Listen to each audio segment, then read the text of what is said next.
You guys the latest and greatest tips to make you a better Fortnite player. Today, we're going to be talking about Arena and going over some juicy tips to getting those Arena points up quick. However, this season intends to change things up a bit, so now is the perfect time to go over those changes and really just figure out the best way to stay on top of the competition. Before we begin, let's start with a refresher on Arena points. Alright, so if you're a player looking to take a deep dive into competitive, then the first thing that you're going to want to do during a season is really make sure that you qualify for as many tournaments as possible, especially when qualifying for the FNCS, which is the crowning jewel of tournaments. This could be the ticket that really gets you in the loop with the big leagues. However, if you start Arena too late, you can miss out on many opportunities. Eventually, you're going to want to start playing in scrimmage matches, but first you need to prove yourself by getting to the Champions League. One of the key aspects of gathering Arena points is understanding how the points are distributed. Yes, it's time to get mathematical, guys. This is going to help you guys keep track of how many points that you can earn per game, as well as how many points you're going to need to earn each match. Okay, so you get points for each kill, certain placements, and getting the Victory Royale, of course. This season, there is more emphasis on playing aggressive. This is reflected by the abundance of reboot bans and, weapon additions and opportunities for rotation. However, Epic has made changes to the Arena system in order to up the challenge and time that really takes you to reach the Champions League. One such change is the increase in point values for eliminations in the Open League. On top of that, you are now required to hit 7,500 points to reach Champions League this season. Another change is that you can now drop rank if you fall too close to the border between divisions and lose points. So, you gotta watch out for that. Now you need to pick and choose how you want to play if you wish to qualify in those later tournaments. Here is the breakdown of the point values. Alright guys, so up until the Champions League, you have the opportunity to earn up to 135 Arena points simply surviving till the top 2 with 0 kills. However, you're not guaranteed to always get that top 2. So if you plan to rank up in Arena fast, you're going to have to do more than just get some kills, man. So once the bus fare begins to kick in, you're going to want to get enough points to balance out what you spend per game with what you get. Due to the increased prices this season, it's going to feel like a bit more of a grind, but that's just what we're here for. Alright, so each elimination will earn you 20 Arena points until you reach Division 4. At that point, the bus fare will be set to 10 points per game, and eliminations will drop down to 15. However, if you're going to go for duos, you're going to see that the eliminations will go down to 10 at Division 4. From Division 4 till Division 7, as long as you last past 25th place, you're going to start getting placement points. You're going to also be able to break even as long as you reach the top 12. Once you reach Division 8, you've officially entered the Champions League. This is where the bus fare will rate starting at 60 points to a whopping 80. Now, you won't be able to rely solely on survival. You have to rely on your skills to not only place higher, but start getting those elimination points and hopefully a few Victory Royales. Alright guys, so if you want to get better right now but feel stuck, don't know how to do it, then I have the perfect thing for you guys. One-on-one Pro Guides coaching. Our world-class coaches are here to teach you from A to Z how to improve, get more mechanically skilled, and go over a master plan to really help you guys improve and start winning.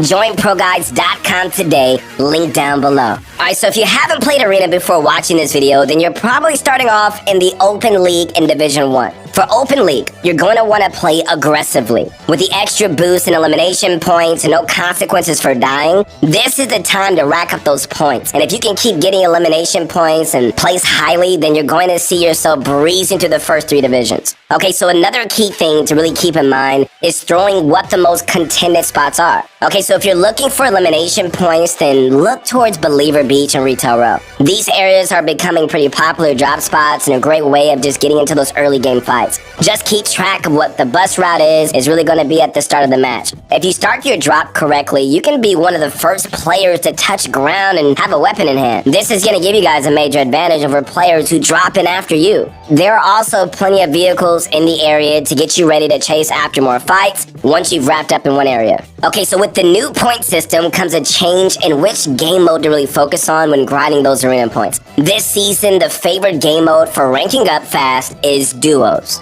Yes, duos, you heard me right. Duos has become favorable for a variety of different reasons. For starters, the new point changes towards elimination stays at 20 up till Division 4. This is fantastic when compared to trios where the points start at 15. While solos does keep the elimination points up to 15 past Division 4, negatives to playing solo revolve around the player count. And so with 99 individual players fighting for eliminations, the points become pretty spread out, meaning you're going to get less eliminations per match. In duels, it's a perfect balance of just having more players on the map without struggling with full teams of 3. Not only that, but having a second player on your side means you're gonna still get the benefit of having a second set of eyes looking out for you and vice versa. You know, teamwork makes the dream work. I say that all the time. Yeah, so take advantage of just having that second player, man. Like, try to spread out when engaging enemies, since this is gonna force them to have their attention on 2 separate areas at once. This also works when you've locked yourself in a build fight or a box fight. Having that other player attacking and editing at the same time during those close combat situations can really shake up your opponent. Okay, so earlier we mentioned the importance of playing aggressively during the open league. This is to obtain many points as possible to really climb up the ranks fast while there are no consequences. You know, you should be able to play aggressive up to Division 6 without taking too much of a hit per bus fare. However, once you reach Division 7, you're going to want to step back and just take more of a passive approach to your gameplay. This is a 20-point jump in bus fare between Division 6 and 7, which brings the fare up from 30 points to 50 points per game. Alright guys, so from this point, you're gonna want to focus more on placements rather than fights. Fight smarter, not harder. You're still encouraged to get as many eliminations as you can, but also pick and choose, you know, those fights rather than just heading straight into danger each time. The benefit of grinding team-based game modes is that placements are easier to obtain when the rest of the lobby is just focused on taking each other out. After all, you know, most of the other players are going for those elimination points, so staying out of the way will still reward you until you're ready. Alright guys, so one of the best advantages that you can have is being inside the zone. If you're caught outside the zone, it's possible that the storm will eventually catch up to you. Alright, so this can hurt you by putting you at the mercy of players waiting within the zone to catch you off guard as you rush to safety. You know, as long as you stay in the zone, you're going to be the one calling the shots as the storm really closes in. And so this could be a really good opportunity to be the one getting the kills as the match progresses. If you manage to stay in a good place, you can prepare yourself without having to go through the craziness that is in the early game. Alright, so this might seem like a pretty obvious tip, but let's be real. Like, many of the pros who compete in major tournaments are able to breeze through arena. And so this is why that you see them able to just grind all day and come out with thousands of points. You know, they're skilled at the game and therefore have increased chances not only reaching the highest placements per game, but also more eliminations and even victory royales. These players are built for fighting. And so even if you manage to avoid conflict by staying hidden and, you know, out of sight, it's just only a matter of time before you just need to start actively playing the game to rank up. This is where your true competitive test really begins. Do you have the accuracy to end a fight quickly? You know, some players in lower divisions are going to be less capable of performing complex moves. However, as you go up in rank,